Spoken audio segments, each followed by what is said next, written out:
Hello friends, welcome back to the mini video guys and my YouTube channel guys. Today friends we are going to talk about guys Samsung phone guys keyboard sound guys. How can we disable guys? Friends, we want to disable guys your Samsung phone guys keyboard sound. So how can you disable it?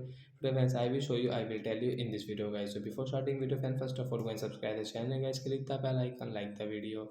So friends, what is keyboard sound? Friends, you can see that when we enter any this click on guys any button keyboard guys this alphabet. So friends, you can see guys your background guys the sound guys you don't like guys you want to disable it guys you can disable. Hence open your phone setting and guys click on phone sound and vibration. Guys click on phone system sound and guys click on Samsung keyboard. We will disable from right side icon. After disable guys you can see guys we will on guys our keyboard. So friends, you can see we can use guys our keyboard guys without this keyboard sound. So like that guys we can disable guys Samsung phone keyboard sound. So that's it guys, thanks for watching the video guys. I hope friends have understood how to disable Samsung phone keyboard sound. So bye bye guys, we will meet on next video. Bye friends.